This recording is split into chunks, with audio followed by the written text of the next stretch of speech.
Deci greșeșios, timone kılıçkoduya, goştalaval kılıçkoduyke, utke kılıçke. Тоже мой. Тау баджим лыктем дылы. Ожен тунне дасети урок мы, удмурткыл карантин дырья, сыче экспресс-курс мылен дасети урокес. 10-й урок нашего экспресс-курса удмуртский во время карантина. Карантин помазвуем, карантин подходит к концу, и адямиос мыно и чигесво, и у нас тоже количество людей уменьшается постепенно по мере выхода из карантина. И гужем буем я, и по мере наступления лета, конечно. Так, ожиен, ойдове куцком тунне урок мест, давайте начнем наш урок. Ну что, ойдове сокулчком аккузатив формаес. Давайте тогда посмотрим, перейдем к форме аккузатива, винительный падеж, да. То есть здесь у нас основной вопрос, глагол, который нам будет в помощь аджины видеть. Видеть что, кого. Да, вопросы аккузатива, аджон вошьет, в удмуртском языке он даже называется падеж видения, аджон как бы видение, и еще переводится на удмуртский язык аджон судьба. Вот. Кине кого и мое что. Как я всегда говорю, уже в вопросе вы будете видеть те суффиксы, которые будут использоваться в ответах. Да? С аккузативом не все так просто, но все-таки запомните, да, что у нас кине мои вопросы, и здесь у нас суффиксы и е.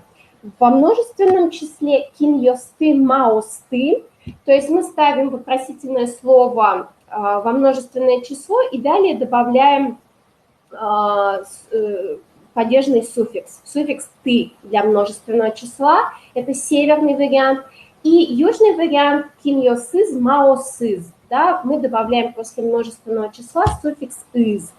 Это совершенно аналогичные суффиксы «из» и «ты», то есть они используются преимущественно в диалектном отношении, да, разные у них употребления, но очень часто бывает так, что их употребляют и в одном предложении, чтобы как бы не нагружать слишком предложения сплошными «ты-ты-ты» или сплошными «из-из-из». Да? Вот. Когда мы говорим об аккузативе в удмуртском языке, это может быть 3 ситуации. Да? Это может быть бессуффиксальный аккузатив, когда он будет совпадать с именительным падежом. Например, «ашмёс корка пуктимы» – мы построили дом. Да? «Ашмёс» – это «ми», мы и вы. То есть здесь мы построили дом. Здесь нам интересно действие в целом, что мы построили дом. Мы не знаем, мы не видим этот дом, мы не знаем про этот дом никаких подробностей. О нем речь зашла первый раз. То есть никакой определенности, никакой конкретики нет. Как бы все действие нас интересует. Мы построили дом. Вот. Суффиксальный аккузатив, да, он может быть и в простом, и в притяжательном склонении. Вспоминайте, что у нас в удмуртском языке есть простое склонение, когда нет лично притяжательных суффиксов, и есть притяжательное склонение, когда у существительного есть притяжательный суффикс. Мой, твой, его. И по всем 15 падежам у него могут отличаться вот эти падежные суффиксы. То есть падежи, я потом еще раз вам это покажу, просто на словах сейчас скажу.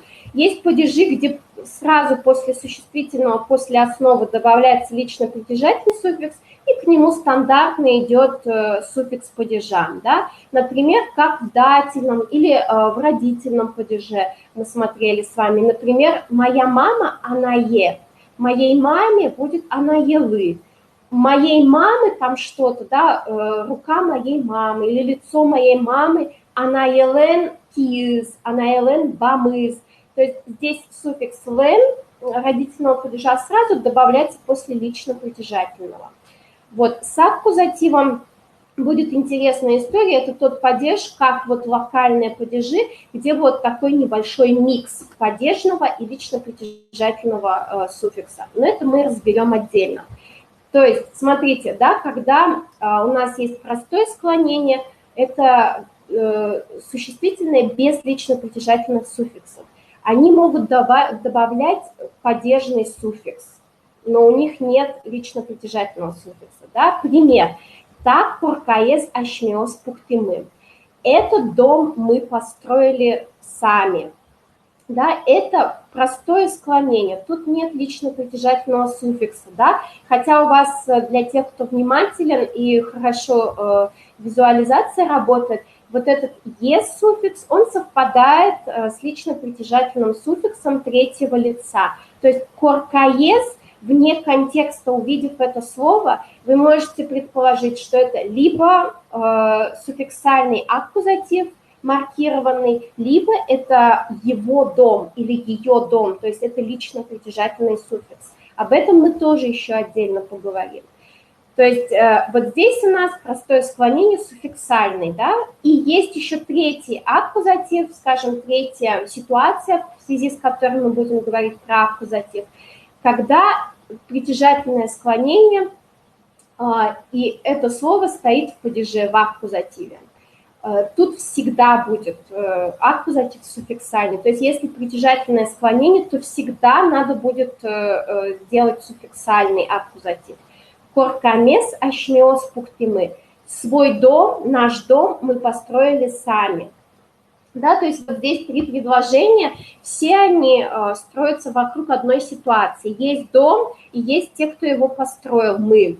Да, и в первом случае это просто упоминание, да, первый раз, без какой-либо определенности, конкретики. Просто мы построили дом.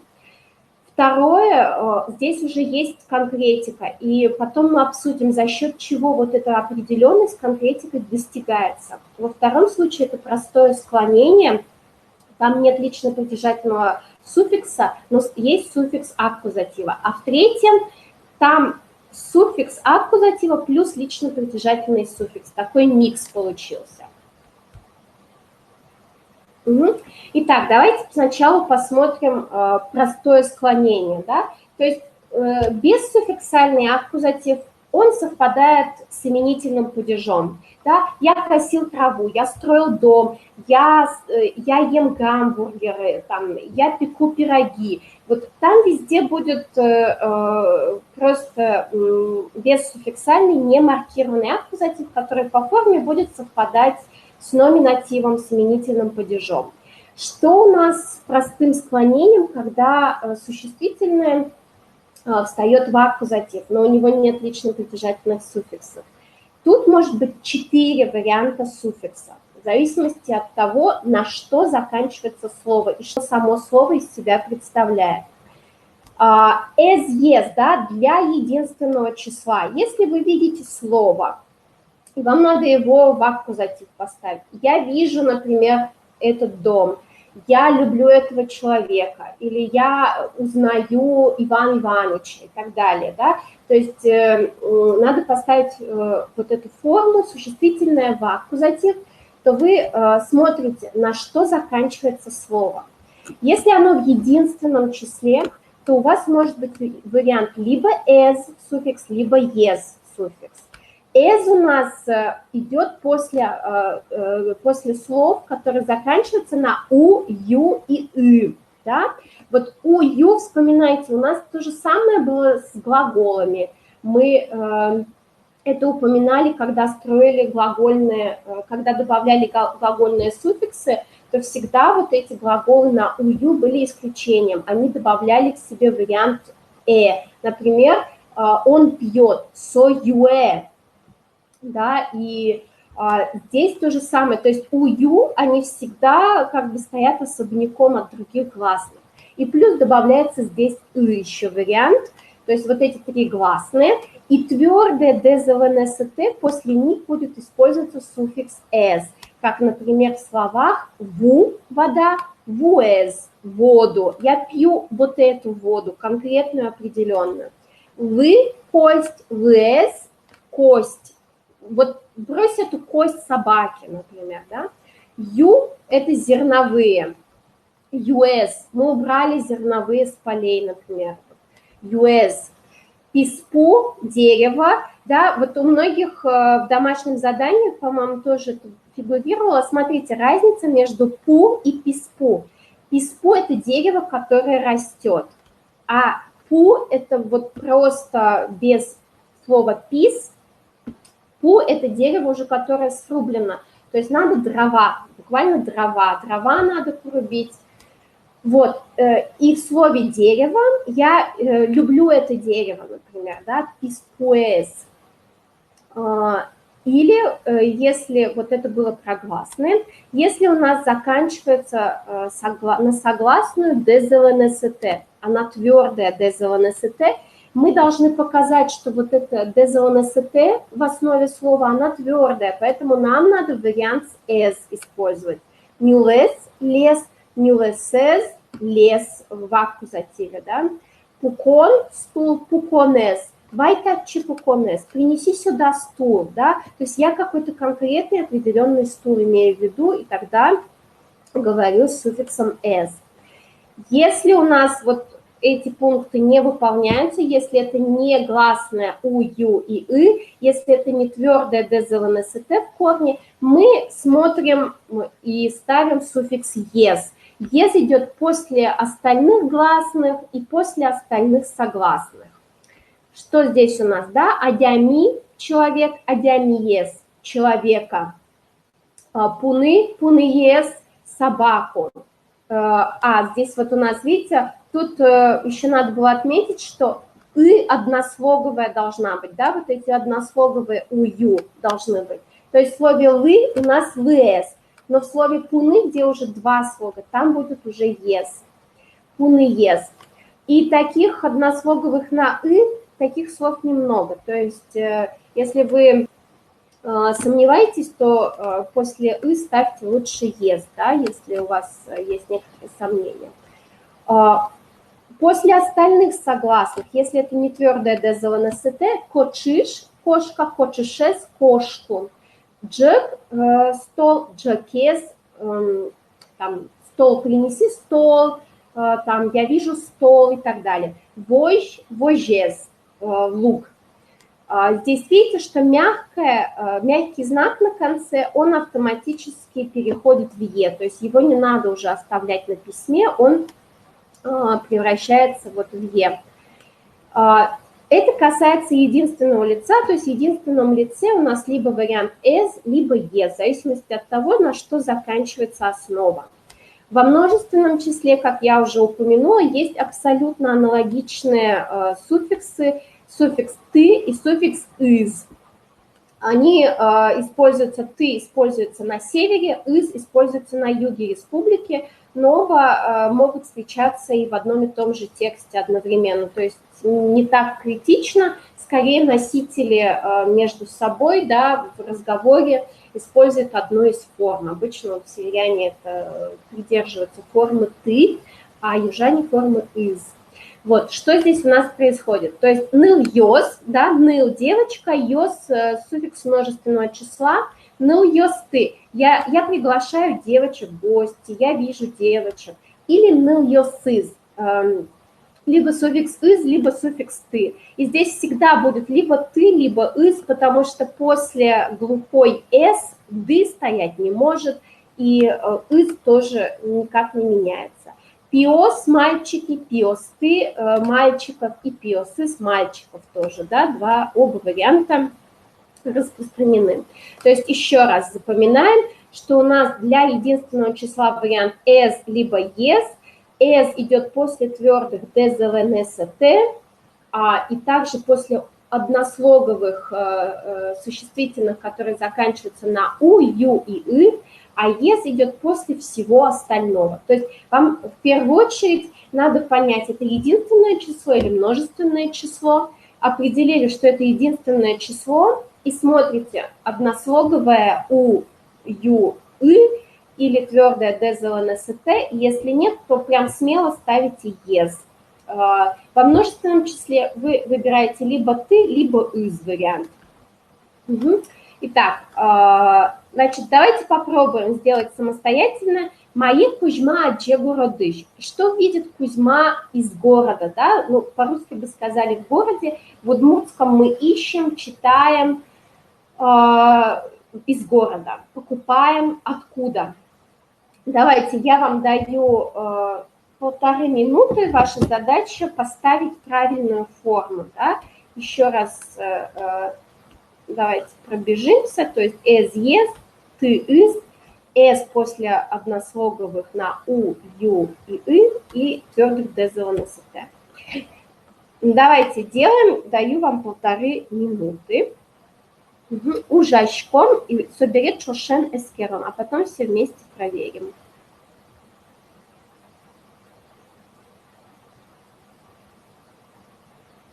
Ой, долеучком. Итак, ой, долеучком шошен. Итак, смотрим.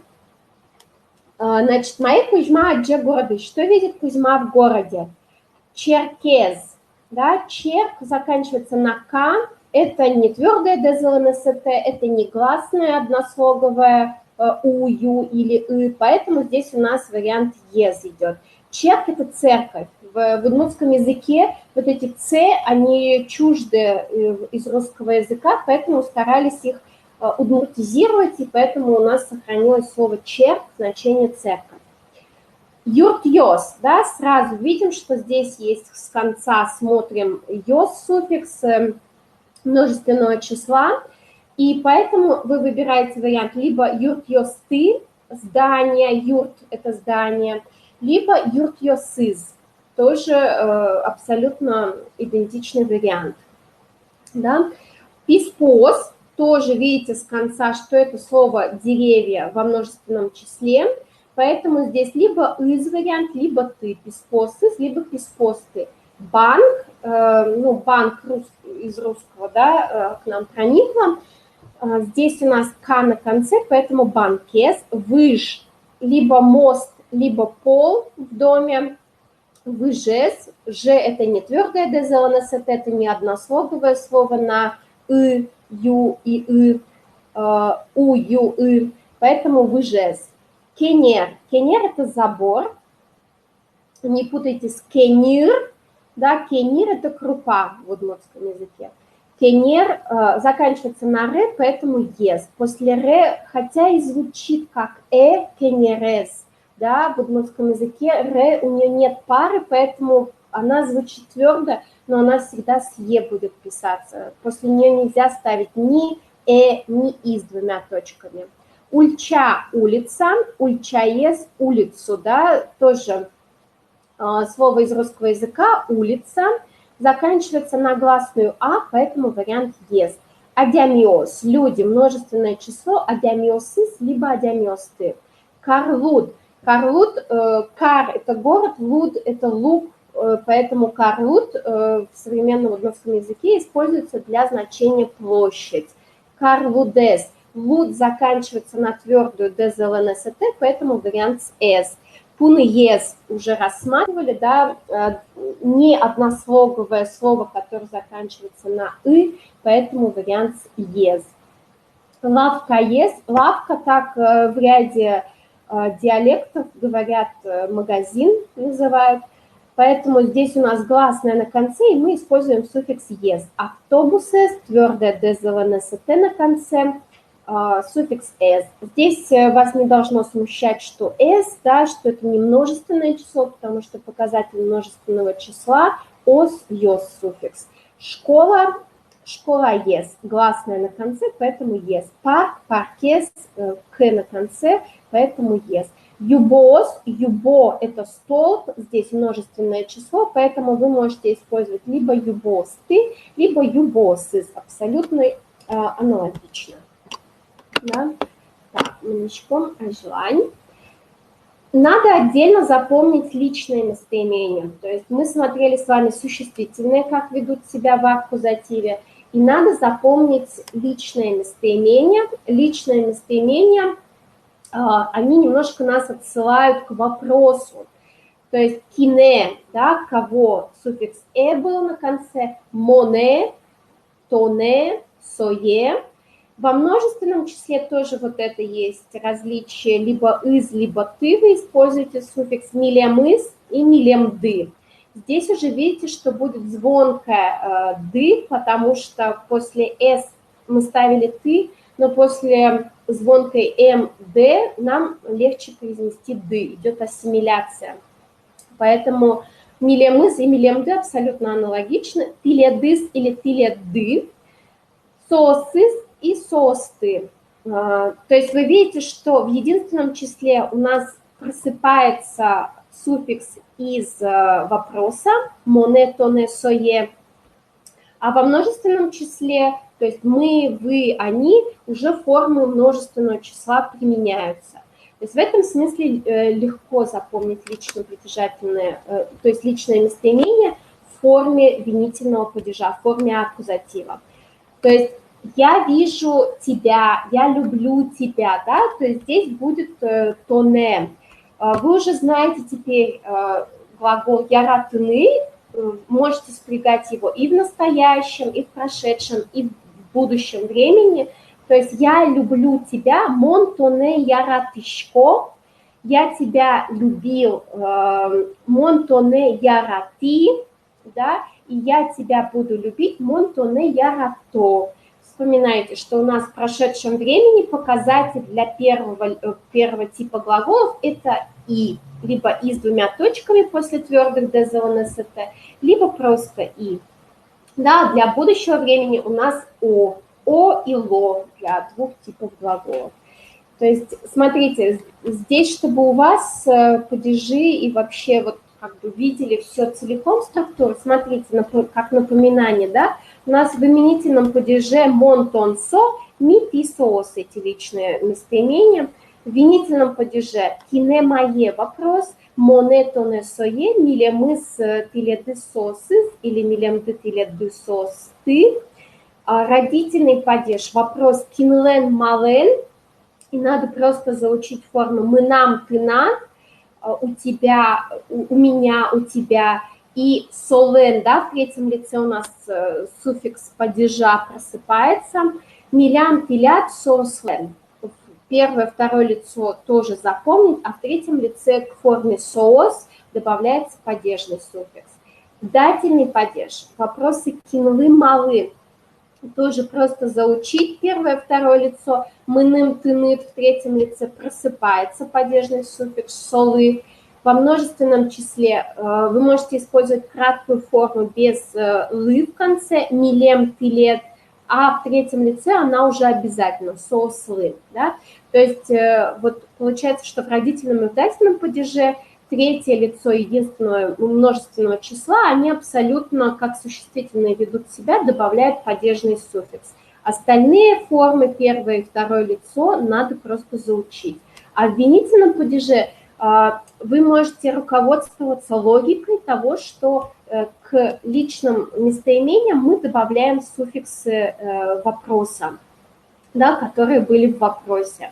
То есть после твердой ДЗЛНСТ, МОН, ТОН мы добавляем после гласной мы добавляем а во множественном числе мы добавляем ИЗ и ТЫР. Да? Это зависит уже от вашего выбора, то есть вам как легче, либо логически, да, исходя из грамматики, либо просто заучить, что это так, и забыть об этом.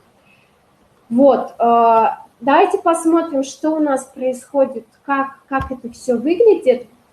То есть мы сейчас смотрим притяжательное склонение. Да? До этого мы с вами смотрели, как у нас менялись существительные без притяжательного суффикса. Мы посмотрели личные местоимения, как выглядят в этом падеже.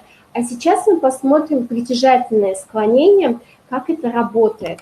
Да? То есть у нас в именительном падеже предполагается, что есть лично-притяжательный суффикс, который указывает на принадлежность этого предмета кому-либо. То есть гурте – моя деревня, да, гурте – твоя деревня и так далее, гурте – его деревня. Что здесь происходит? В винительном падеже, например, я люблю мою деревню. Этот суффикс он становится в форме ме, гурт-ме, гурте, да, глухая т снова оглушает, гуртсе, гуртмес, гуртес, гурцес. Вспоминайте, да, что у нас вот эти буквы маньяки, суффиксы маньяки, они снова здесь с нами. В первом лице «мы» у нас было, гуртам, да, я у себя дома, например, у себя в деревне, гуртам. Куда? В мою деревню, гуртам. Да, вот это «мы», она всплывает снова.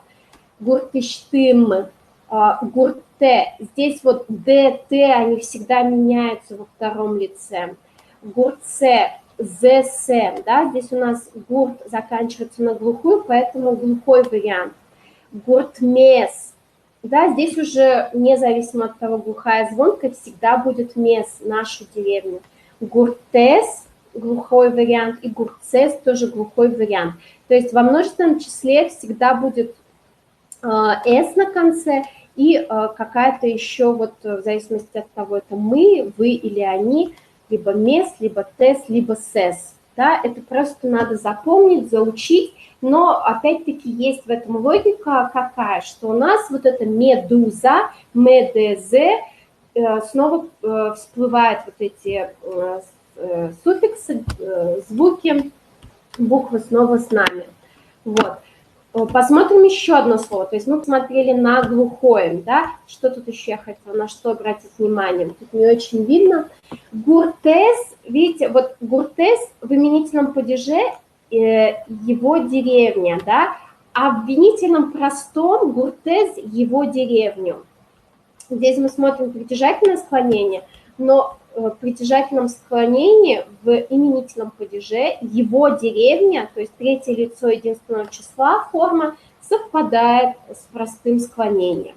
Вот. Но это вопрос как бы практики и как бы привыкания вашего, в том числе и зрения. Возьмем слово «шуд», счастье, тоже заканчивается на согласную, твердую ДЗЛНСТ в этот раз. Здесь у нас что происходит? Шуде – мое счастье, шудет – твое счастье, шудез – его счастье. Да? И опять слово шудез – его, ее счастье в именительном падеже совпадает с формой винительного падежа, простого склонения. Я завидую его счастью, да, например, там тоже будет с личным притяжательным. Например, я ищу счастье, шуде звучащего.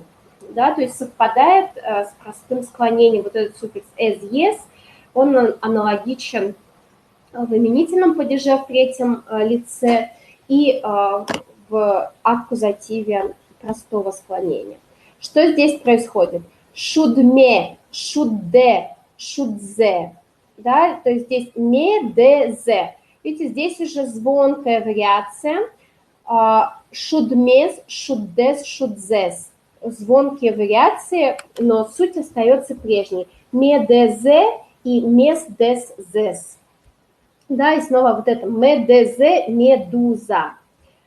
Посмотрим еще одно слово, ныл. Да, помните, что это слово исключение, оно неотчуждаемая категория, как слово нос, как слово глаз, как слово рука, части тела, да, и ряд еще слов, которые надо запомнить, что они будут в единственном числе добавлять суффикс «ы». То есть не шуде, не гурте, а нылы, да, вариант с «ы» будет. Нылы, моя дочь нылы, твоя дочь нылы, его дочь и так далее. Здесь уже совпадения нет, да, с формой «as», «yes», потому что в простом склонении будет нылес, я вижу девочку. А моя дочь, точнее его дочь или ее дочь будет нылыс. То есть вот в случае с неотчуждаемой категорией совпадения уже нет, слава богу. Вот. Что здесь с винительным падежом у этого слова? Здесь то же самое. Нылме, нылде, нылзе, нылмес, нылдес, нылзес. Мою дочь нылме, твою дочь нылде, его дочь нылзе, нашу дочь нылмес, нылдес, вашу дочь и их дочь нылзес. Здесь снова медезе и во множественном числе месдеззес. Если бы здесь было слово с мягкой гласной, то здесь бы был вариант, например, вождь, да, лук. воже мой лук, воже твой лук, воже его лук. И здесь было бы возьме, вожде, вожзе. Я добавлю, чтобы здесь была полная картина, вот в эту таблицу еще в презентацию добавить с мягким, чтобы был вариант с «е», да, или «мой забор», «кенер», «кенере», «мой забор сломали», «кенерме», да, «твой забор», «кенеред», «твой забор сломали», «кенерде», «пьязы», да, или «его забор», «кенерез», и «его забор сломали», «кенерзе», «пьязы», да, а во множественном числе будет то же самое. Умой. Итак, значит, вот не путайте, да, вот этот суффикс «es», «yes», который всплывает в именительном падеже в третьем лице, что это его, ее в простом склонении, и суффикс аккузатива в простом склонении «es», «yes» не путайте с именительным падежом притяжательного склонения. Сейчас на примерах посмотрим. Мемиелен сугонес тужчеч буде. Да? То есть вы здесь видите глагол буде растет, сугонес это у нас подлежащее. Подлежащее не может стоять в аккузативе, поэтому здесь мы сразу уже отметаем вариант аккузатива. Это лично притяжательный суффикс. Эта теория, наша версия подкрепляется еще тем, что здесь есть обладатель, хозяин этого лука, мемие, моя мама. У моей мамы лук очень хорошо растет. Да? Len суффикс всегда обладатель наделяется этим суффиксом, и то, чем обладает, наделяется суффиксом притяжательным. И сравните. Бакчаиш сугонес чукаже октом. Мы завтра соберем или уберем лук с огорода. Да? То есть здесь уже не мамин лук имеется в виду, а просто вот конкретный лук из огорода. Если бы был мамин огород, то есть его, ее, точнее, лук, сугонзе было бы у нас. Сугонзе, да? Потому что у нас в третьем лице, вспоминайте, мой лук сугоне, моего лука сугонме, сугонде, сугонзе. Да, у нас звонкая «н» на конце, поэтому у нас будет «з» вариант.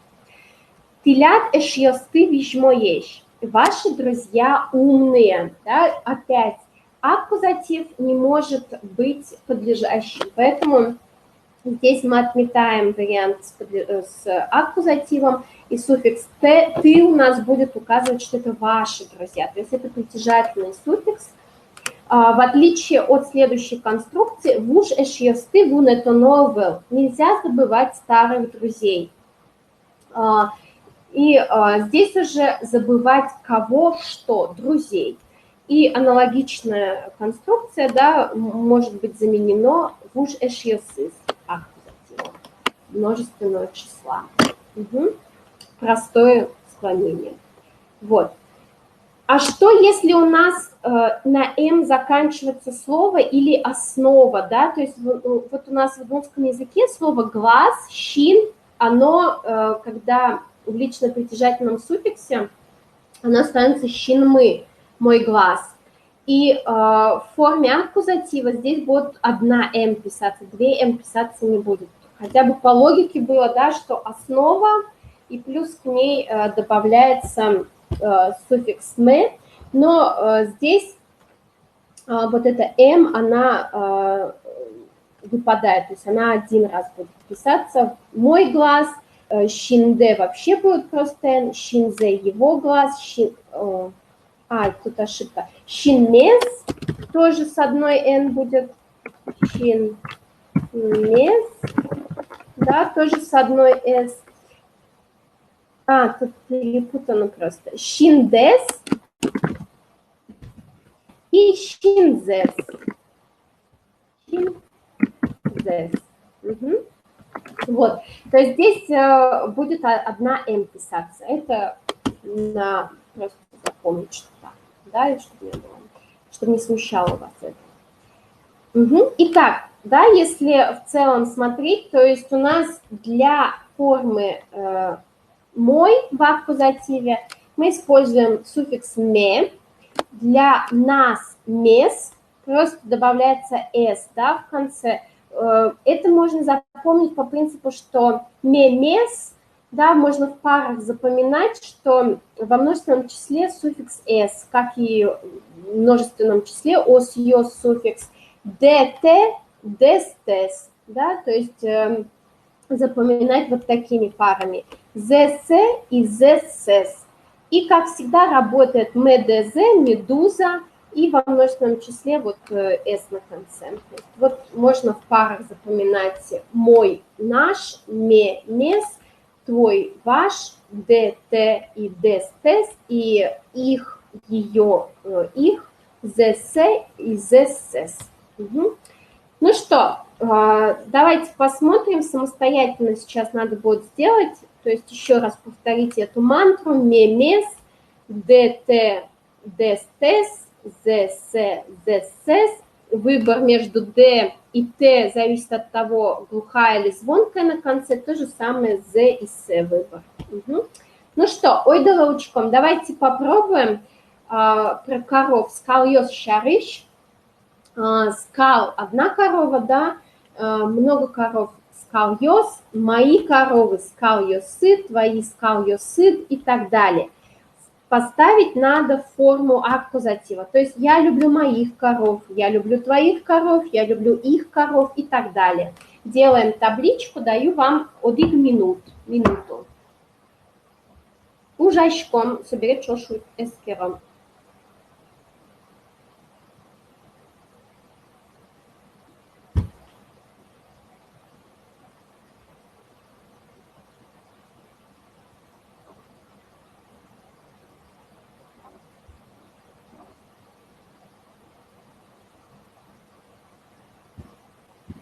Угу. Ойдуле эскерон. Давайте посмотрим. Дальше. Готовы? Дальше ты. Дальше. Тоже мой. Женочком. Итак, скал ёсы, мои коровы, скал ёсме, моих коров. Скал ёсы, скал ёсте. Да, вариант Т, потому что у нас глухая С на конце. Скал ёсы, скал ёсе. Глухая С, потому что глухая С. Скал ёсмы, скал ёсмес. Запоминаем в паре, да, если в единственном числе мон я было ме, то здесь будет мес.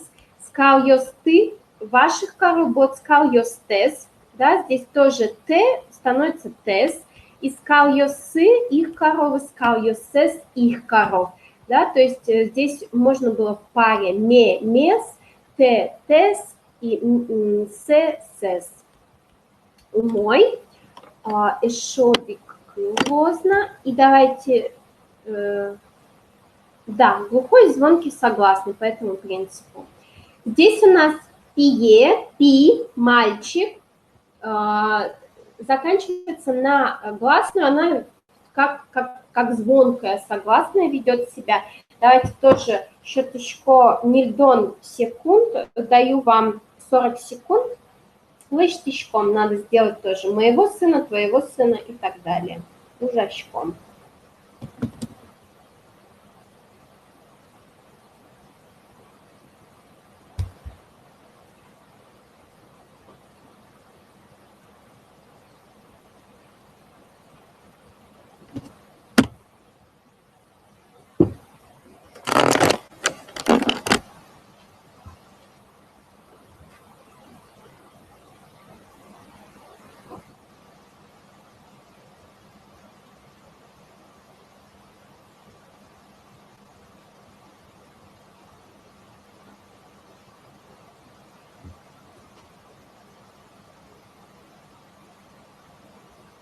Угу.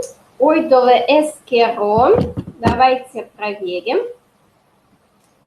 Так, ручкишком. Угу. То есть пие мой сын, моего сына пиме. Пие твой сын, пиде твоего сына.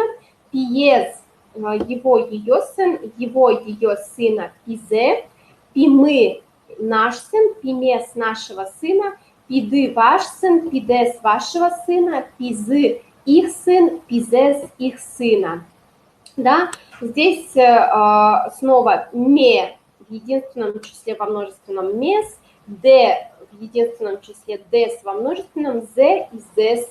Все в паре работает. Угу.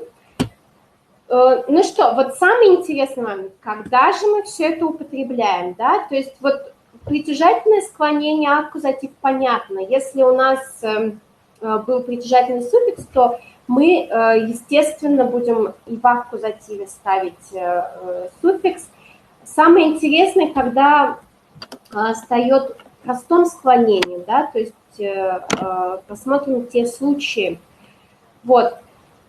Во-первых, да, вот со второго пункта начиная. То есть если есть лично притяжательный суффикс, то непременно будет суффиксальный аккузатив, да, то, что мы сейчас разобрали.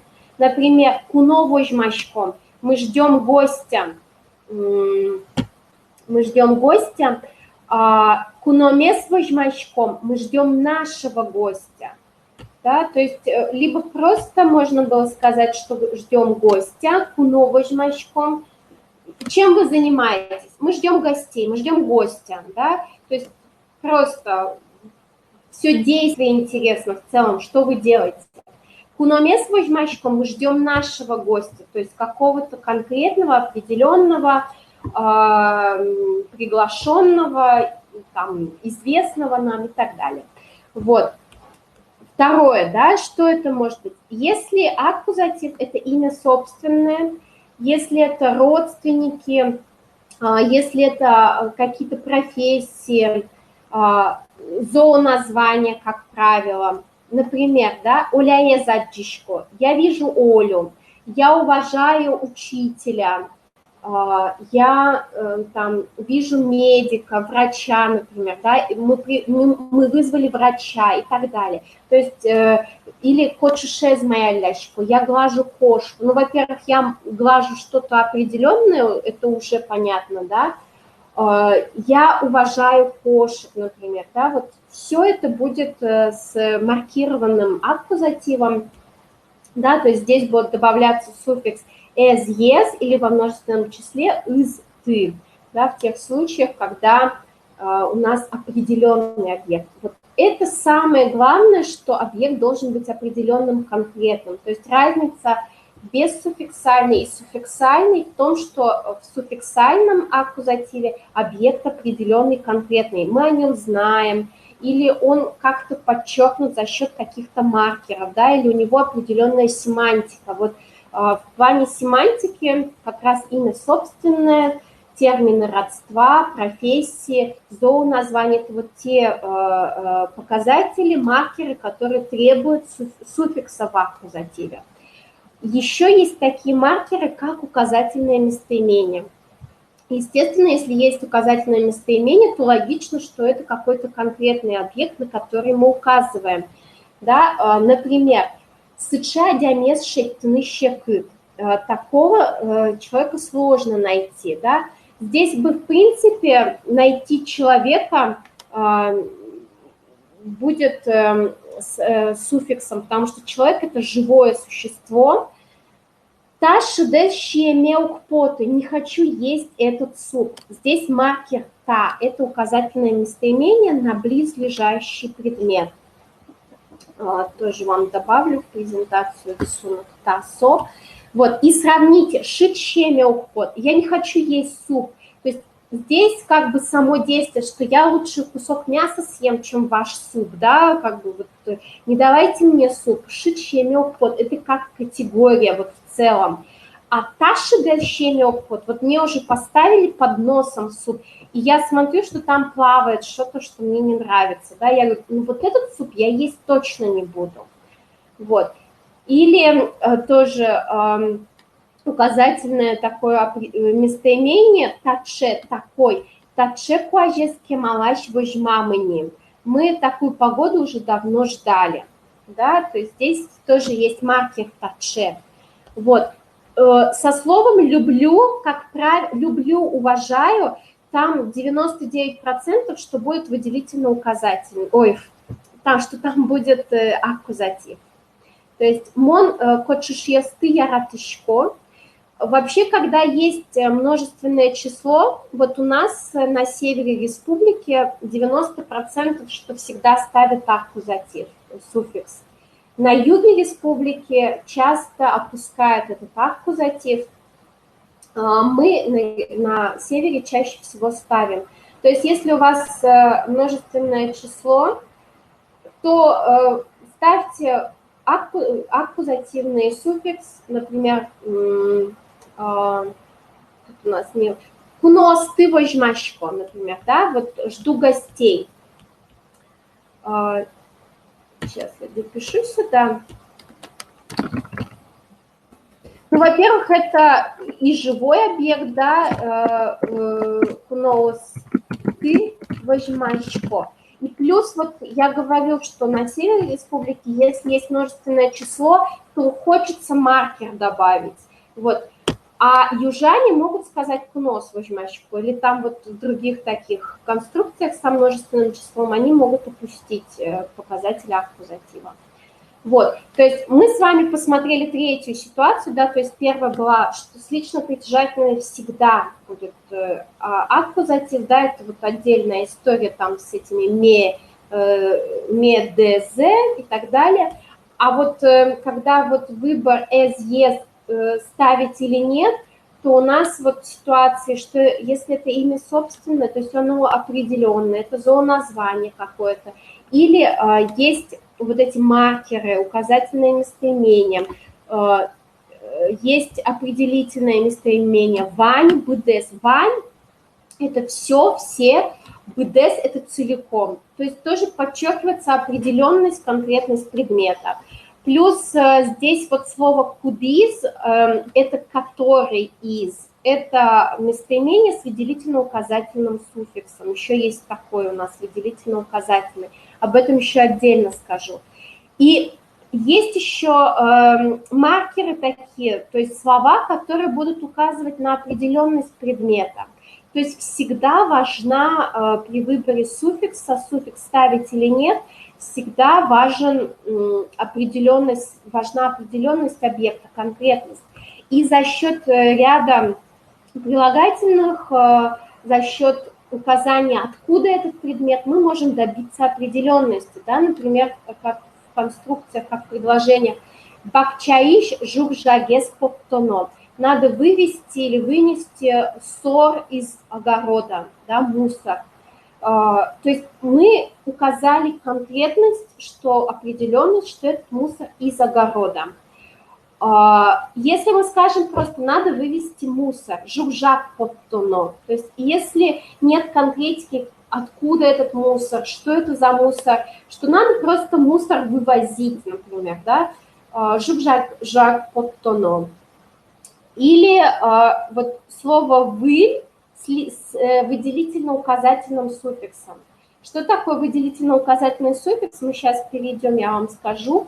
И в конец ваши головы сойдут с ума. Вот, смотрите, выделительно-указательные суффиксы. В удмуртском языке «эс», «ес» и в ряде случаев «из», да, вот это суффиксы, которые добавляются, например, к прилагательным и к местоимениям, и они будут выделять из группы однородных объектов. Например, слово «выль» – это новый. Да, сюда еще напишу. «Выль» – это новый. «Выль дерем», да, «выль дерем дещай», новую рубашку надел. «Выль дерем дещай», новую рубашку надел или надела, да. Здесь нет конкретики, я надел новую рубашку. Да, то есть нет какой-то определенности, что это моя любимая рубашка, там купленная в прошлом году или так далее. То есть здесь просто подчеркиваем, что вот я сегодня новую рубашку надел. Но как только мы вот слово «выль» наделяем выделительно-указательным суффиксом «вылез», то есть есть у нас «выль» рубашка и есть «вылез». В чем разница? «Вылез дерем» указывает на то, что у нас есть много рубашек, но только одна из них новая, вот «вылез». Вот этот суффикс «ес» в прилагательном нас отсылают к тому, что мы выделяем этот объект из группы однородных. И когда прилагательное с этим суффиксом, то оно будет меняться тоже в падеже, то есть оно будет склоняться по падежам, что обычное прилагательное не делает, это первое. А второе, за счет этого выделительно-указательного суффикса оно будет давать определенность объекту. То есть это же новая рубашка, вот именно так. Поэтому тут два нюанса, да, то есть как только у прилагательного появляется выделительно-указательный суффикс, который выделяет из группы однородных предметов, то первое, это прилагательное сразу становится в падеж, то есть наделяется суффиксом падежа, в котором стоит существительное. Второе, оно дает определенность этому объекту, то есть требоваться будет, например, в аккузативе будет требоваться суффикс обязательно. То есть вильзе дерамес дещало. Я надену именно новую рубашку из группы предметов. Да, здесь то же самое. Вот та шуба. Это шуба. Да?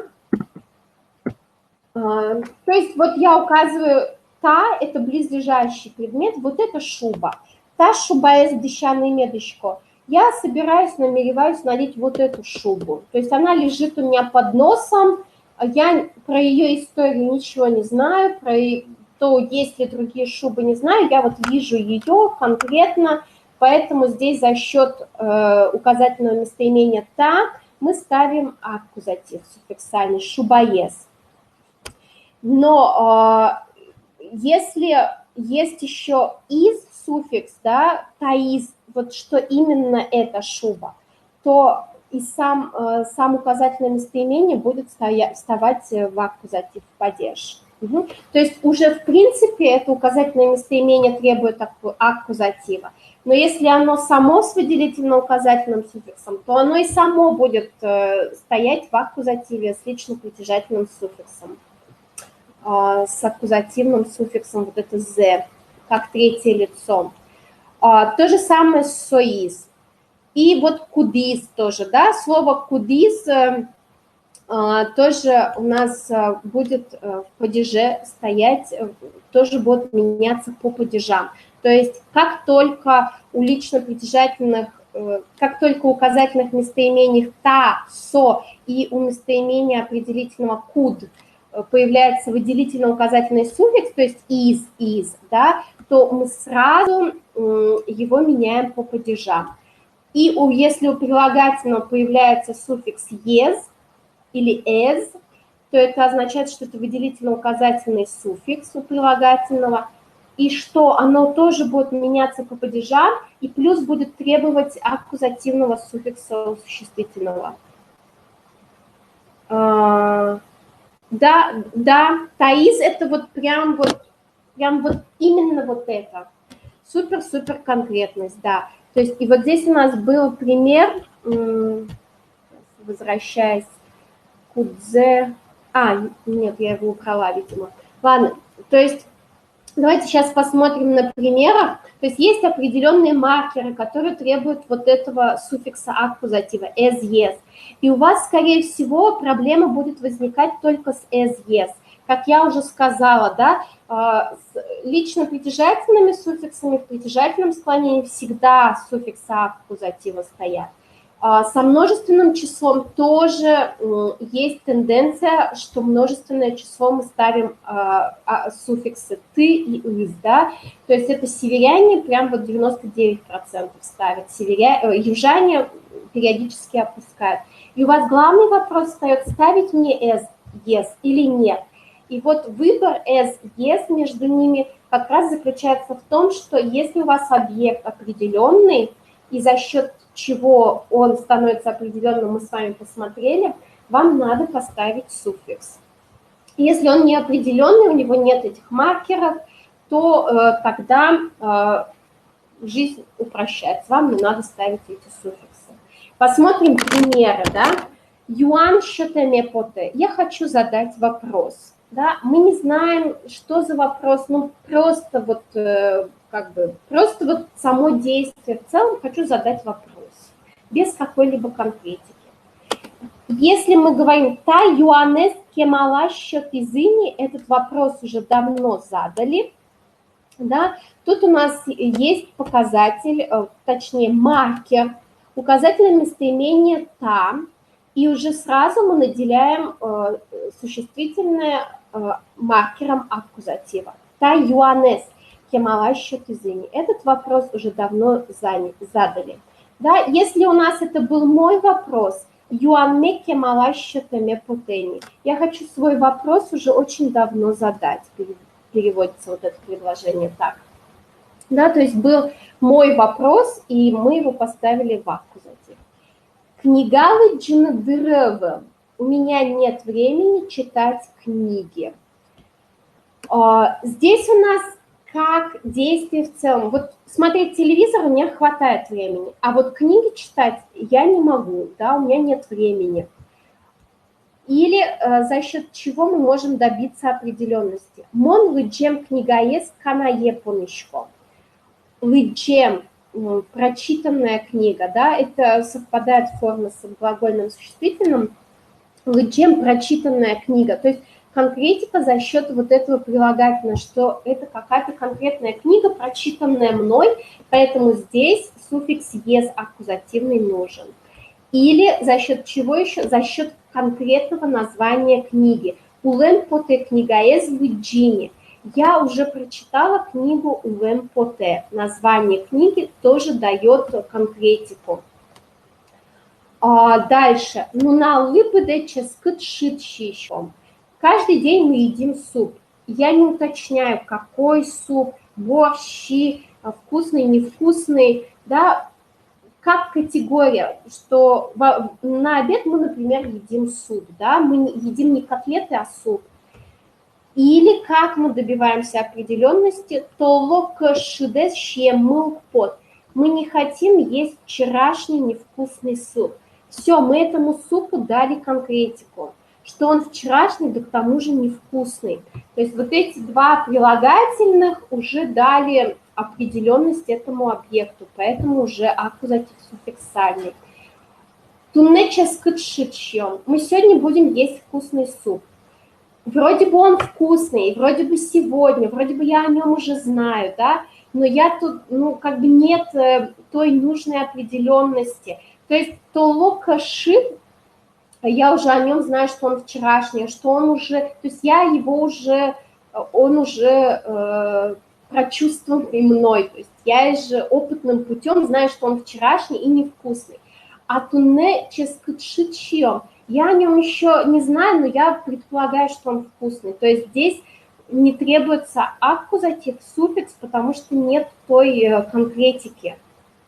Хотя, казалось бы, да, поменялось только слово «вчера» на «сегодня», и вкусный, то есть не вкусный на вкусный, да, но при этом уже потерялось вот тот опыт конкретики. Вот как я уже сказала в самом начале, аккузатив такой, как бы он изучен в какой-то степени, но не до конца. То есть именно вот сложно объяснить, в чем заключается эта определенность, да, в каких случаях мы ставим, в каких нет. То есть вот то, что я вам прописала, это как правило. Да? То, что мы сейчас с вами смотрим, это те примеры, которые вам будут помогать. Но видите, как бы здесь даже, например, с этим супом, что конкретика, определенность, она по-разному, да, воспринимается, она разная немножко. Смотрим дальше. Нилески мномы, но меч бичаломы. Мы пойдем в лес и соберем малину. Бичам эмежес екана епонуно. Собранную, да, то есть бичам это уже причастие прошедшего времени. Собранную малину надо положить в холодильник. То есть за счет слова бичам собранное мы даем определенность. То есть, скорее всего, мы видели эту малину даже, да, то есть, или предполагаем, где она находится, как она выглядит и так далее. Эмежме якана епононо. Мою малину надо положить в холодильник. То есть если это моя малина, то тут вообще без вариантов всегда будет суффикс. Кочешмы ел щины ярате. Вот наша кошка любит есть молоко, да, тут вроде есть и слово яратыны, а вроде любить можно что-то только определенное, но здесь ел воспринимается как категория. Я люблю бананы, там, я люблю молоко, то есть без конкретики, козье молоко, не козье и так далее. Дальше, как мы из этого можем получить определенность, да, как здесь сделать определенность? Кочешмы вань елес щис. Вань, за счет слова вань, за счет местоимения вань, все молоко съела кошка. Или за счет, тоже бывает еще за счет того, что это действие закончено, то есть мы предполагаем, что она, за счет глагола мы можем выразить, что все молоко съела. Кочешмы елес щиса бытыс, да? Вот в удмуртском языке очень часто деепричастие плюс глагол вместе дают значение завершенности действия, как здесь. Щиса бытыс, бытыны – это уничтожать, убивать, заканчивать. Щиса поедая, съев. Да, и здесь уже мы не можем сказать просто ел категорию. Здесь именно нужен суффикс аккузатива, потому что она доела молоко. То есть было какое-то конкретное определенное количество молока, которое она доела, да? Она доела молоко. Вот. Дальше. Чай юный природа. Ты зайдешь на чай. Мы не уточняем зеленый, черный, горячий, холодный и так далее. И вот следующее предложение уже с конкретикой, да, во-первых, тут глагол, что я не люблю, а я не люблю что-то конкретное, пусть это и категория. Вош чая зубьяратышка. Если вы скажете здесь вош чаю зубьяратышка, тоже можно так сказать. Но я бы вот лично сказала вош чая зубьяратышка, потому что я его как бы выделяю, я его определяю, что вот именно зеленый чай я не люблю. Вот черный я обожаю, например, да, в таком контексте. Микуно возьмашком тунне. Мы сегодня ждем гостей или гостя, или гостей. Здесь куно как категория, как действие целиком, что мы ждем гостей, мы не работаем в поле, мы ждем гостей. Или за счет вот формы указания принадлежности этого гостя, откуда он, какой он, мы добиваемся определенности. Мик идёкыш куно ез возьмашкомы, да, то есть здесь за счет кыдёкыш дальнего мы получаем определенность этого гостя. Урамыш газет баштышко.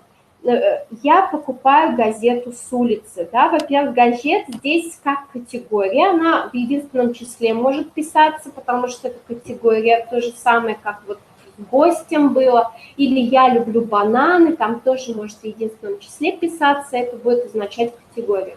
Да, во-первых, как категория. Я газеты покупаю с улицы, а журналы выписываю, например, да, такой может быть контекст. Или я покупаю газеты с улицы, не выписываю их, да, то есть подразумевается вот такое, то есть как бы в целом действие, что не какую-то конкретную газету, а как действие, что я именно покупаю газету. Вот. Или за счет чего, да, мы можем добиться определенности. Иднакар газетес выджины яратышком. Здесь я поставила S факультативно, потому что вы в учебнике Мармыша тоже встретите такой пример. Тут зависит от контекста. Я люблю читать газету «Иднакар». «Иднакар» – это газета северных удмуртов, они в том числе включают в тексты северные слова, что для меня как бальзам на душу, понятное дело, да. Вот, и здесь может быть как, в зависимости от контекста, как с суффиксом, так и без суффикса. Иднакар газет выджинератышко. Так тоже можно сказать. Потому что вы не 5-й номер, не 10-й номер имеете в виду, а как категорию, что это газета Иднакар. Но если вы там в контексте обсуждения с другими газетами, другими журналами, говорите, что «а я вот «Иднакар» газета звучит яратышко», а я вот люблю читать газету «Иднакар», а, например, там «Сельскую новь» я не читаю. То есть здесь в зависимости от контекста, то есть недостаточно вот этой конкретики для газеты, потому что она может быть серийной, да, в нескольких изданиях и так далее. Вот. А вот здесь у Лемпоте книга из Virginia, здесь, во-первых, вы уже ее прочитали, это уже определенная конкретика. Во-вторых, у Лемпоте книга, она не серийная, да, то есть, окей, у нее там могли быть переиздания, но вот сама книга, она в единичном экземпляре, это не газета, которая выходит в течение там 100 лет. Вот. И даже глагол «яратыны» здесь играет вот такую роль. То есть можно и в зависимости от контекста нужно, не нужно. Да? Иван Иванович из Яратышко. Здесь как бы имя собственное, вообще без вариантов, всегда у нас стоит суффикс аккузатива. Выльпыт купкучано. Надо надеть новую обувь. Да? Слово «обувь» в удмуртском языке очень интересно образовано от слов «пыт» – нога, стопа, и «кук» – нога длинная, вот эта часть. Leg foot, да, как в английском было бы. Кучано, форма надо, не надо, да, вот это. Здесь, видите, выльпыт кук кучано, надо надеть новую обувь. Никакой конкретики, просто обувь. Мы не знаем, галоши, сандали, туфли, да, что это. И как только у нас появляется вот это с выделительно-указательным суффиксом прилагательное «выльзе», да, то есть у нас есть «вылез пытков», вот есть новая обувь. У нас куча старой обуви, а есть «вылез», да, новая. И само «вылез» прилагательное с выделительно-указательным суффиксом встает уже в аккузатив, то есть меняется, уже склоняется по падежам, потому что у него есть выделительно-указательный суффикс. И плюс тянет за собой необходимость поставить суффикс к существительному. Поэтому «выльзе путкукескучано». Казалось бы, да, есть «выль путкукучано», надо надеть новую обувь. И тут же рядом «выльзе путкукескучано». За счет того, что «вылез» указывает на конкретику, что из группы однородных мы выделяем именно этот предмет. То есть мы добиваемся определенности за счет выделительно-указательного суффикса. И «выльпут кукмекутчано» надо надеть мою новую обувь, тут тоже будет суффикс лично-притяжательный аккузатива «ме мою». Да? Угу. То есть вот конец вам тут перенастроила мозги. То есть смотрите, да, еще раз, аккузатив в парадигме сейчас посмотрим. То есть вот у нас 15 падежей, да, и мы с вами взяли сейчас 6-й падеж, вот в обеих формах, то есть в обоих склонениях и в простом, и в притяжательном. Если у нас простое склонение, то у нас идет выбор между суффиксом «as», «yes» или нулевым. Во множественном числе вы на выбор ставите либо вариант «ты», либо вариант «is». Да? И в 99 случаях, если вы поставите, то вы не ошибетесь во множественном числе. То есть я вам бы предложила, если множественное число, то ставьте. Это будет на 99% это будет вообще правильно. Да? Там может быть 1%. Ну, надо посмотреть мне, и, может быть, даже можете 100% ставить и не думать даже. То есть придерживаться тактики северного удмурта, скажем так. Вот, в суффиксе as, yes, либо нулевой, это мы сейчас разобрали, да, то есть ставите вы этот суффикс или нет, зависит от того, определенный объект или нет. И за счет чего это добивается, мы с вами разобрали. As, yes, в свою очередь, выбор встает в зависимости от того, на что заканчивается у нас основа существительного. На твердую ДЗЛНСТ, на однослоговые слова на У, Ю, И, или на все остальное, да, то есть у нас в двух случаях будет as, в остальных случаях будет yes. Вот. Во множественном числе, как я уже сказала, у нас ты и is. Это на ваш выбор. В притяжательном склонении, да, тут у нас будет играть роль звонкая, глухая. Можно запоминать парами. В первом лице ме, мес, да, ме в единственном числе, мес во множественном. Во втором лице гурте, гурттес, да, глухая т на конце требует варианта т и тес. В звонком варианте будет д и дес. Гурце, гурцес, их деревню или вашу деревню и их деревню. Здесь у нас в звонком варианте будет «зе» и «зес». Угу. То есть в притяжательном склонении у нас всегда будет суффиксальный, то есть всегда, если вот аккузатив был с личным притяжательным суффиксом, то всегда он будет с суффиксом. И здесь надо просто учитывать звонкость, глухость. Вот, давайте посмотрим. Да,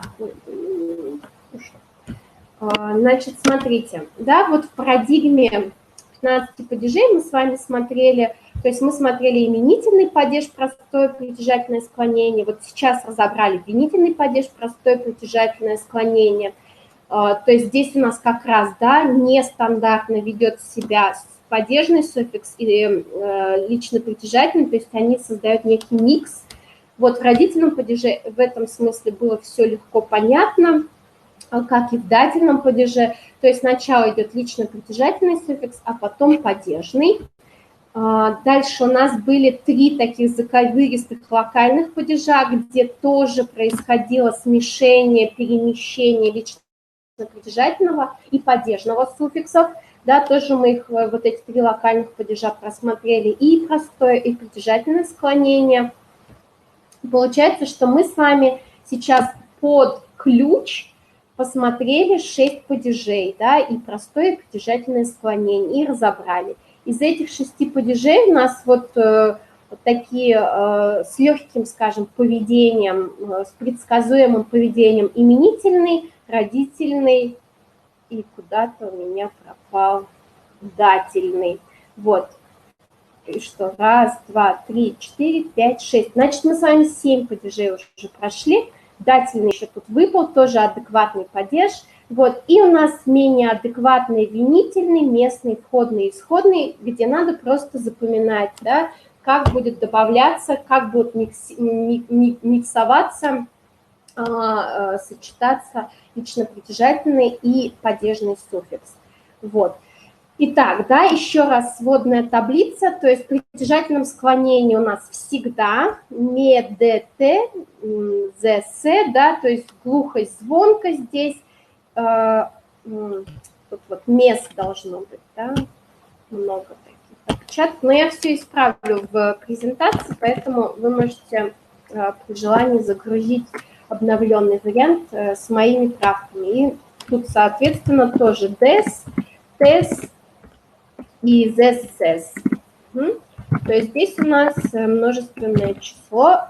И главное здесь у нас притяжательно соблюдать звонкость, глухость. Да? Если на звонкую заканчивается, то у нас будут варианты dz и des, zes. В простом склонении, да, во-первых, у нас встает дилемма, нам ставить as, yes или оставить нулевое. As, yes мы ставим в том случае, когда объект определенный. Когда он определенный, мы с вами рассмотрели. То есть есть определенные маркеры, есть какие-то семантические значения, какая-то семантика определенная, да, там имя собственное, зооназвание, потом какие-то прилагательные, которые подчеркивают значение определенности этого предмета. Во множественном числе руководствуйтесь тактикой северного удмурта, ставьте суффикс множественного числа, не прогадайте. Вот, личное местоимение, их просто надо запомнить, да, то есть вот те как бы ключевые моменты, которые вам необходимо при работе с аккузативом.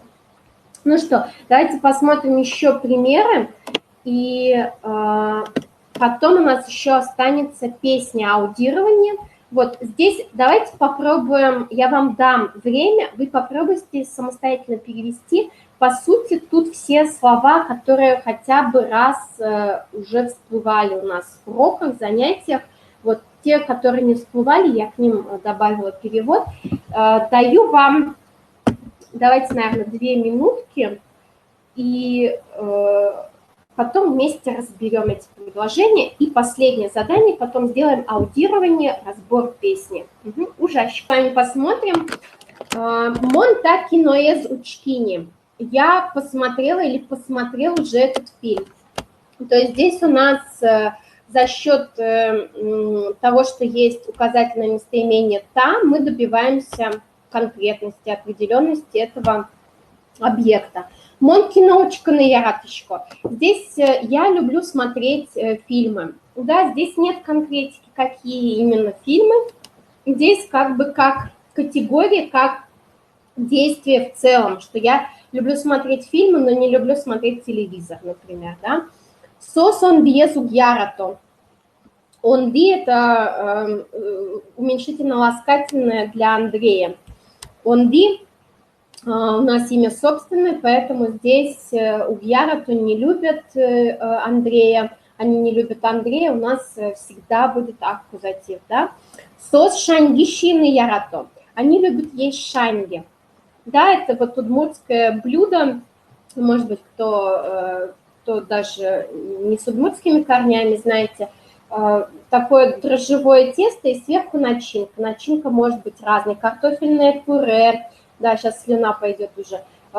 Может быть, малина, там, мак, вот с коноплей делали тоже, с рябиной. Разные-разные начинки совершенно с мясом. Вот, то есть здесь тоже нет конкретики, какие именно шанги, бабушкина, не бабушкина, да, там, с чем они. То есть здесь тоже как скорее как категория. То есть я люблю пить молоко, я люблю есть шанги, да, то есть без какой-либо конкретики, хотя вроде есть слово ярато, да, яраты. Таче куаже скину яраты. Такую погоду кто не любит, да, здесь тоже за счет такше, такую, такую, да, какая-то определенная за счет вот этого указательного местоимения. Эшьосы пельняньку-то. Мои друзья лепят пельмени, да, здесь нет никакой конкретики, они это действие делают, то есть они лепят пельмени. Здесь нам важно действие в целом. Но как только газовый пельняне зучкону, надо посмотреть пельмени с плиты, да, то есть я сразу отсылаю к конкретике, что это вот конкретно на плите есть пельмени, и их надо посмотреть. Дальше. Пуны кочешезуе, да, уе догонять, то есть собака догоняет кошку. Ну, здесь конкретика, во-первых, это зооназвание, во-вторых, тут какая-то именно даже определенная ситуация, да, передается. Это же не все время так происходит. Вот. Ашмёс куносты или куносы с вожмачком, да. Здесь, видите, либо мы могли сказать куно вожмачком, либо во множественное число мы ставим, и уже тактика северного удмурта, множественное число мы всегда наделяем аккузативом. Вот. Зоопаркыш арыслане заджим. Мы видели в зоопарке льва. Ну, лев – это зооназвание, плюс мы видели его в зоопарке. То есть сказать «я увидел льва» в любом случае за счет зооназвания было бы уже с аккузативом суффиксальным маркированным, но еще и плюс зоопарк тут добавился. Кинеу чаще коды, да, кого вы ищете. Здесь надо запомнить, что кине мае это как исключение вопроса, да, не с суффиксом «е», кине мае, плюс по такому же принципу те же суффиксы добавляют к себе и личное местоимение. Моне, тоне, сое, а во множественном числе добавляют суффикс множественного числа. Вот. Обеде шитщичко, обедлы шитщичко. Да, в обед, обеде когда, и обедлы на обед. Я ем суп. Да? тут тоже не подчеркивается конкретика, здесь как бы действие в целом, что на обед я ем суп, а не пюре, например. Да? Она е окно мешке. Мама моя моет окно. Здесь она моет, как бы, да, моет окно, она моет не пол, не дверь. То есть здесь как бы в целом, что она действие это совершает. Действие целиком, как бы, нам важно, интересно, без указания того, что это окно нашего дома или бабушкиного дома, например. Джитлы Ваню кнос, ты мешкис или укносыз, да. Здесь, во-первых, множественное число, тактика северного удмурта, да, и плюс слово Вань, что к вечеру она вымыла все окна. Нелпиослен урамыш пискуэс суредам зыпоте. Дети хотят нарисовать, детям хочется нарисовать дерево с улицы. Здесь за счет того, что есть слово урамыш с улицы, да, мы даем определенность этому объекту, что это дерево не из леса, а с улицы. То есть, скорее всего, они имеют в виду вот дерево, которое они видели. То есть за счет вот слова урамыш, откуда дается определенность этого объекта. Дальше. Неопиос урокын писпустуредало. Здесь уже нет, дети рисуют на уроке дерево. Здесь уже нет конкретики, они рисуют дерево. Может быть, каждый другой рисует какое-то, да?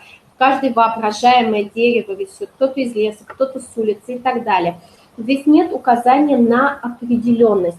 Но как только вы добавите сюда указательное местоимение, неопиос урокын тапис поэс суредало или тачепис поэс суредало, все, сразу уже у вас будет аккузатив маркированный, да, или если они рисуют деревья, ну, пес рокын писпос ты суредало. Вот, здесь как раз северяне скажут писпос ты суредало, а южане бы сказали писпос суредало, то есть не ставили бы маркер, вот, поэтому...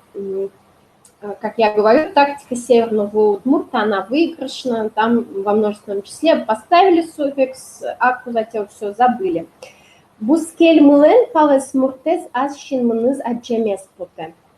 Да, здесь у нас немножко отсылка к удмуртской мифологии. Палес мурт – это существо мифологическое, половинчатое, поэтому пал, да, пол, поли, пел, половина, и мурт – это человек. Такое страшное мифологическое существо, которое не очень любит людей. Вот, у нашего соседа, наш сосед хочет своими глазами, асшинмыныз, да, своими глазами хочет увидеть палес мурта. Ну, не очень правильное решение, ну ладно. То есть здесь, смотрите, да, он хочет увидеть кого? Палес мурта. Это как бы определенное, то есть имя собственное, мифологическое существо, как Инмар, да, и так далее, такие мифологические существа тоже все будут с определенным значением, поэтому будет суффикс «ес» добавляться, требоваться. И для сравнения, бускель мулен палес муртез в. У нашего соседа нет палес мурта, то есть своего личного портативного палес мурта нет. Да, здесь суффикс «с» уже на конце, он уже суффикс лично притяжательный. То есть здесь у нас был суффикс аккузатива, маркированный аккузатив, а здесь уже лично притяжательный во втором предложении. Милемыс куноеотизы. Нас позвали в гости. Да, или милемды куноеотизы, можно было сказать. Ну, личное местоимение – это всегда что-то определенное, поэтому они всегда будут вот в тех формах, которые мы рассмотрели. Сое куноеозети. Его не позвали в гости или ее. Она имел чашку, я ищу свою маму, да, то есть здесь она е, моя мама, в именительном падеже, я ищу свою маму, будет с аккузативным суффиксом «ме». Да, и «эшме возьмачко», я жду своего друга, тоже «эше», мой друг, и с лично притяжательным суффиксом в аккузативе это будет «эшме», умой. Угу. Насколько вот успели посмотреть эти предложения, насколько это было сложно? Потому что домашнее задание будет перевод предложений с русского языка на удмуртский. То есть опять в фокусе будет тема, значит, тема аккузатива, но помимо этого я также включу какие-то другие, может быть, фразы. Посмотрим, как будет много всего. Вот. Да, то есть еще раз, явно ковчегом, да, то есть еще раз, да, закрывая как бы вот эту тему и переходя к аудированию, значит, аккузатив, да, винительный падеж. Я вижу, что кого, я люблю кого, что, я делаю что и так далее. Значит, смотрите, здесь у нас что? В притяжательном склонении всегда будут эти суффиксы, да, их просто надо заучить. Можно заучить в паре не, мес и так далее. Здесь в притяжательном склонении надо обратить внимание на звонкость, глухость, конечные согласные слова существительного, которое мы ставим в аккузатив. С простым склонением история следующая, да, то есть вы сначала смотрите, если это множественное число, тактика северного удмурта, добавили суффикс «ты» и все. Аккузатив бот у вас всегда суффиксальное множественное число. Если это единственное число, да, то есть второй шаг, если это единственное число, то вы смотрите, оно заканчивается на «as», «yes» или на, да, заканчивается на, то есть у вас есть выбор, либо «as» суффикс, либо «yes». «S» вы ставите в том случае, если у вас слово заканчивается на твердую «ДЗЛНСТ» или на однослоговые существительные на «у», «ю» или «ы». Да? Как мы смотрели, слово «лы», «кость», «брось эту кость собаке», «лес», «кушты», «пунылы». Да? И в то же время двуслоговое слово «пуны», «пуны ес», там вот уже «ес» суффикс. Вот. И также «ес» вы ставите после всех остальных гласных. Главный вопрос, да, как бы вопрос всех времен, который до сих пор до конца не проработан в удмуртском языкознании, когда же встает этот суффикс аккузатива, когда нам ставить вот эти «as», «yes», да, то есть множественное число, я вам сказала, северный вариант, ставите и не думайте суффикс «ты» к множественному числу, а в единственном числе главное, на что вы ориентируетесь, определенность объекта. Если вам кажется, что определенный объект, то тогда ставите. Мне кажется, что, да, вот Тане Ефремовой говорю, как бы в венгерском тоже вот это спряжение глаголов, что есть в зависимости от того, объект определенный, неопределенный, какая-то примерно такая же история. Вот. Ну что, в завершение мы сегодня с вами посмотрим удмуртскую песню, и она будет в форме аудирования, то есть так, да, как бы это сделать? Давайте сделаем так, потому что я не смогу сделать вам одновременно и экран, и музыку. Вот, если есть у вас возможность, можете сфотографировать сейчас экран на телефон, потому что я запущу музыку. Вот, можем сделать так. Да, ой, доктор Джалом, давай споем.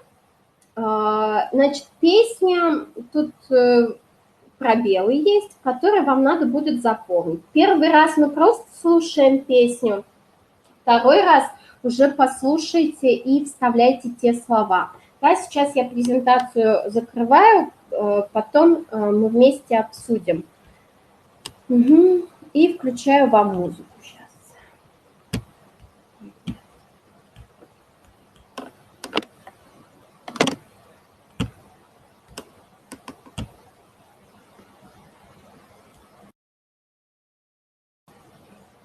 И потом скажете мне, когда будет идти звук, что все слышно хорошо.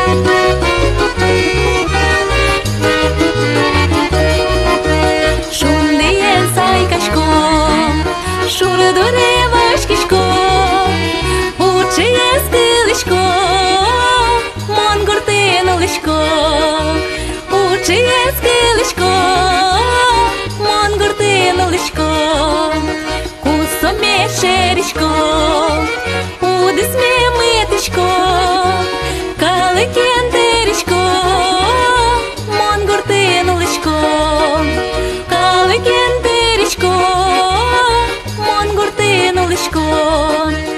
Шунди нозоркот, і на марличку річкот, коті малино дишот, монгуртину лишкот, коті малино дишот, монгуртину лишкот, джек велме дальшашкот, куно ме вітішкот, ой далек то дишкот, монгуртину лишкот. Ой, далек тодишко, монгуртину лишко. И теперь второй раз попробуйте распознать те слова, причем там есть одна фраза, которая повторяется из куплета в куплет, и зафиксировать себе, а потом мы вместе это все разберем, текст полностью.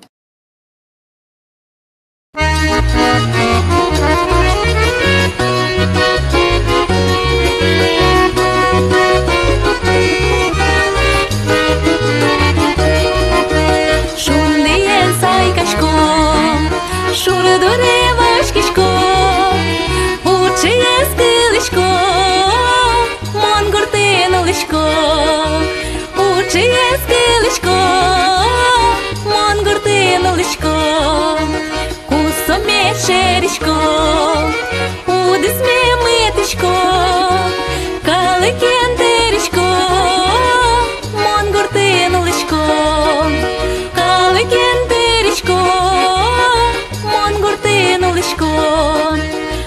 Шунди нозоркот, і на марличку річкот, коті малино дишот, монгуртину лишкот, коті малино дишот, монгуртину лишкот, джек велме дальшашкот, куно ме вітішкот, ой далек тодишкот, монгуртину лишкот.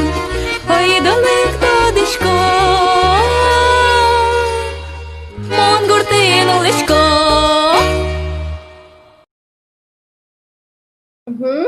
Умой. Достаточно было? Вы можете потом еще раз дома послушать. Я думаю, что, в принципе, быстро она, конечно, поет, но фразу, главную фразу, я надеюсь, что вы услышали. Итак, возвращаемся к презентации и к тексту.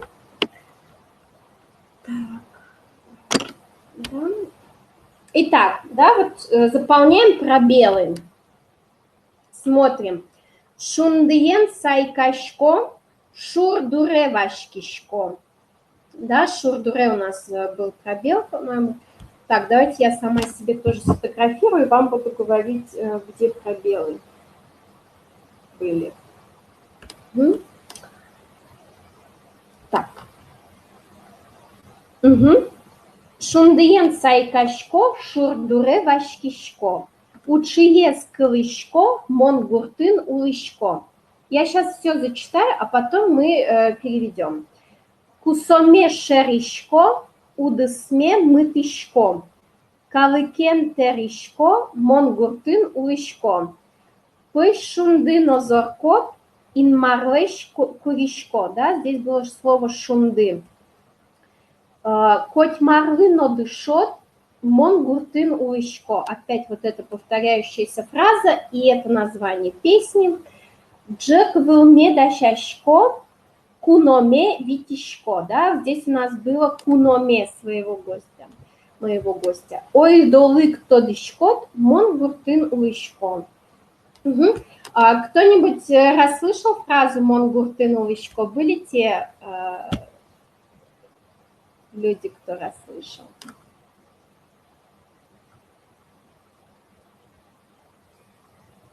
Тоже мой. Ладно, те, кто не услышал, не расстраивайтесь. Эта песня быстрая, и нужны навыки удмуртской речи, да, чтобы вы могли расчленить слова. Смотрите, переведем. Шундыен сайкашко, я встаю с солнцем, да, глагол сайканы у нас он уже был не раз. Шунды – солнце, шундыен – солнцем, это творительный падеж, мы его еще посмотрим. Шурдуре вачкишко, шурдур, да, краю реки, то есть к реке спускаюсь, вачкны – спускаться. Учие скрышко, вот здесь как раз у нас аккузатив учи – это соловей, есть суффикс аккузатива, потому что я слышу соловья, кого. Монгуртынулочко, я живу в деревне, да, здесь вот та фраза, которая будет из куплета в куплет повторяться, гуртын в деревне. Кусомешеришко, вот здесь как раз слово кусо, коса, да, с русского заимствования, и вот это ме указывает, что я мою косу ширины, это натачивать, заострять. Удесме мытышко, мытыны, редко употребляется слово мытыны, начинать. Удыс – это отрасль, в современном удмуртском языке в этом значении поле, отрасль, используется удысме, мое поле, мою межу, мою полосу начинаю. Калыкен теришко, да, калык у нас тоже встречалось неоднократно, слово народ, калыкен с кем, да, творительный падеж, ен вот шундыен, калыкен, уже видите, теришко, терыны, умещаться, я живу в деревне. То есть терыны, калыкен, терыны, не то, чтобы я умещаюсь в одной деревне с людьми, а в значении ладить, да, терыны. Умтеришки в значении не ладим и не помещаемся, да. Интересно такое восприятие пространства, как пространство, да, нашего окружения. Пой шунды нозоркот ин марлеш куришком. Начнем с последней, да, фразы. То есть здесь, видите, глагол прекрасно стоит везде на последнем месте. Куришко, прошу, от глагола курыны. Здесь все в настоящем времени, что тоже хорошо. Куришко у Бога, инмарлеш, да, инмар. Буквально переводится как небо что, ин небо, мар что. Леш это у нас падежный суффикс, у кого разделительный падеж. Я прошу что? Видите, и здесь нет, не подразумевается конкретика, что солнце, прошу солнца и влаги, осадков. Пэш это жаркий, шунды солнце, зор кот, зор это дождь, кот это сыро. Сейчас очень часто стали заменять вот формой зор-кот в прогнозах погоды, часто встретите, говорят зор-кот ущёс, выпадут осадки. Хотя в удмуртском языке не осадки выпадают, а погода дождит, да, то есть меняется абсолютно структура. Хоть марлы, но дышот, дышины, привыкать, то есть вспоминайте глагол дышецкны, это учиться, а дышины это привыкать, да, и тут у нас будущее время, на что указывает показатель О, и Д это у нас всегда буква маньяк второго лица, И нет, поэтому единственное число. Хоть марлы это дательный падеж, хоть это хоть к чему, да, ко всему привыкнешь, я живу в деревне, да, то есть у Бога прошу хорошей погоды, жаркого солнца и осадков, и ко всему привыкаешь, ну, ты же в деревне живешь, да, ко всему надо привыкать. Джек вылме дащашко, куноме витишко. Дащашко, глагол дащаны, готовить, да, отсюда слово дащ, готовый. Джек выл, здесь смотрите, вылме, выл, мы с вами, когда смотрели после логи, выл, я вам говорила, что это поверхность, да, и вот это слово выл, оно в роли после лога может вставать разные падежи. То есть Джек вылын на столе, Джек вылыш со стола и Джек выле на стол. Но в удмуртском языке, и вот я, например, Вере это писала в письме ответом на домашнее задание, После логи могут присоединять лично-притяжательные суффиксы, и они будут вести себя как существительные в этих падежах вокальных, да, то есть было у нас гуртам, на моем столе вот Джек Виллам, то есть и вот это will, оно здесь как существительное может встать и в аккузатив, то есть поверхность стола, да, поверхность стола готовлю, то есть накрываю на стол, жду моего гостя, тоже куно с лично-притяжательным суффиксом в аккузативе я жду, да, то есть у нас здесь глагол витины, синоним вожманы, ойдолык, давай, приходи, ойдо, это всегда айда, давай, вот это ойдо, побуждение к действию. Лык – это повелительное от глагола лыктыны, приходить. Тодышкот – ты знаешь. Мон гуртын уишкот. Ты знаешь, что... Давай, приходи, ты знаешь, что я живу в деревне. Вот. Таубаджин. Песню я вам тоже вышлю, она и есть ВКонтакте, можете послушать. То есть здесь, видите, кыльосыз, слова этой песни Владимира Каткова, а Крейшгурез, музыка Николая Постникова.